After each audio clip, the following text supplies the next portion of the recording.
Merhaba arkadaşlar. YouTube'dan Evimin Çiçekleri kanalıma hoş geldiniz.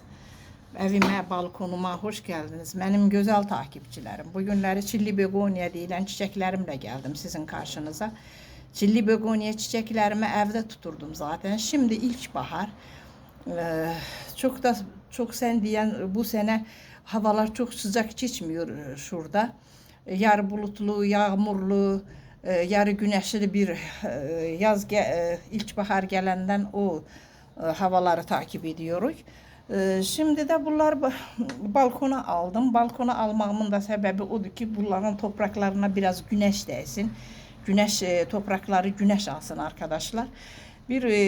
Direkt güneşle temasda olmasın bu çiçekler ama bir 10 dakika 15 dakika şimdi ilkbahar olar. Yani saat hesabı, dakika hesabı bile tutabilirsiniz. Çok yok. Biraz güneş almaları mutlak lazım. Boyları yeteri kadar uzanmış arkadaşlar. Bakın bak boyları yeteri kadar uzanmış. Şimdi de bunların çiçek açması mutlak gerekir. Çiçek açmaları zamanı arkadaşlar. Bunları çekim sizinle paylaşım dedim benim güzel takipçilerim. Şunların topraklarına çok dikkat edin. Şimdi bu aylarda güzel kürler uygulayın. Topraklarına dikkat edin. Güzel havalandırma yapın arkadaşlar. Perde arkasından aldığı güneş zaten şunlara yetecek benim güzel takipçilerim. Bir 10-15 dakikada bir haftada bir defa çıkarıp böyle bir güzel derinden güneş almasını, havalanmasını saklasanız şimdi ilkbahar ya onda daha çok iyi olar, daha faydalı olar.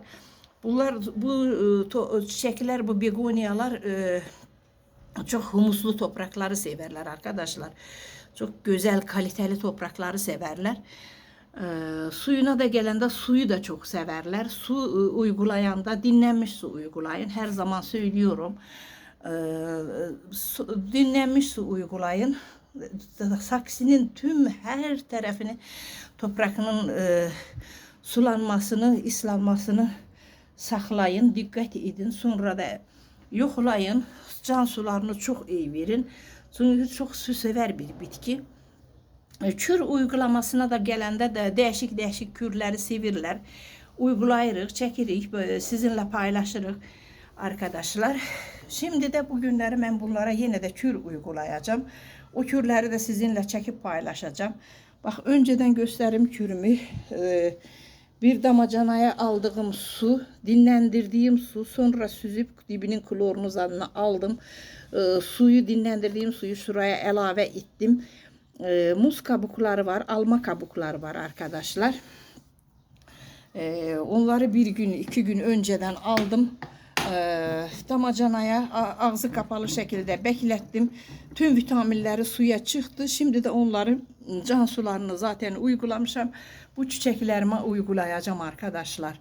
Bunların mutlaka açmasını ben saklayacağım. Sizinle de çekip paylaşacağım. Çoxalmasına da qalanda arkadaşlar bu çiçekler köklənmə üsulu ilə də çoxalda bilərsiniz. Suya qoyub köklənməsini saxlaya bilərsiniz. Sonra da direkt toprağa da dikib onu yəni köklənməsini saxlaya bilərsiniz. Çoxalda bilərsiniz.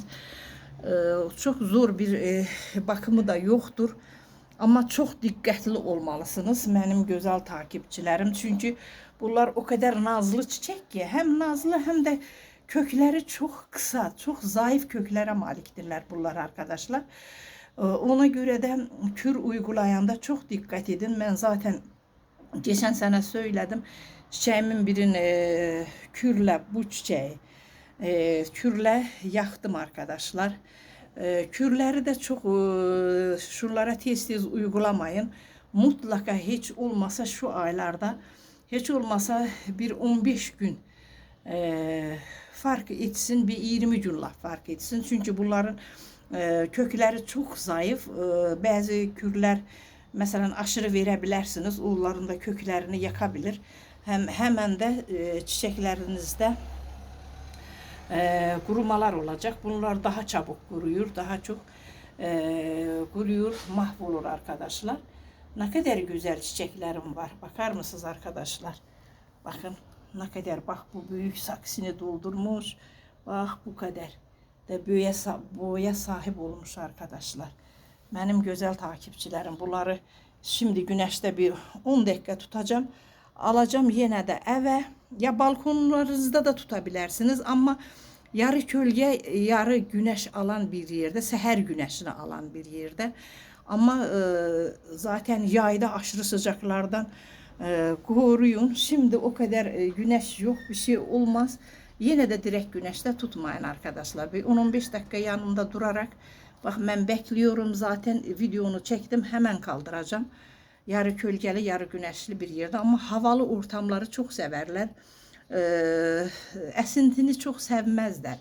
Esintili olan yerlerde tutmayın arkadaşlar. Ama havalı bir ortamda tutun, ışıklı bir ortamda tutun. Bu kadar, bu çiçekler çok güzel çiçekler. Evinize, ofislerinize, balkonlarınıza çok güzel, yaraşık veren bir çiçek. İnsan baktıkça ruhu dinlenir, inanın ki arkadaşlar. Bakın ne kadar güzel. Bak ne kadar güzel bir görkeme malikdirler arkadaşlar. Şimdi kür uygulayacağım. Bak burada aldım. Gösterdim zaten kürümü. Şuraya da aldım. Her birine bak, göze yarı şu kadar. Bak şu kadar arkadaşlar. Uygulayacağım. Benim güzel takipçilerim. Her birine uygulayacağım.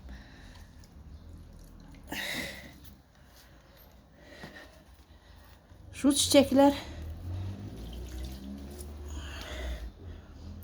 bak, direkt güneşten mutlaka koruyun. Mutlaka direkt güneşten koruyun arkadaşlar. Siz bu çiçeklerinizi. Yapraklarına da hiç zaman su püskürmeyin. Yapraklarına su püskürseniz yapraklarında kurumalar müşahede edeceksiniz. Benim güzel takipçilerim. Şurada da var. Onlara da döküm.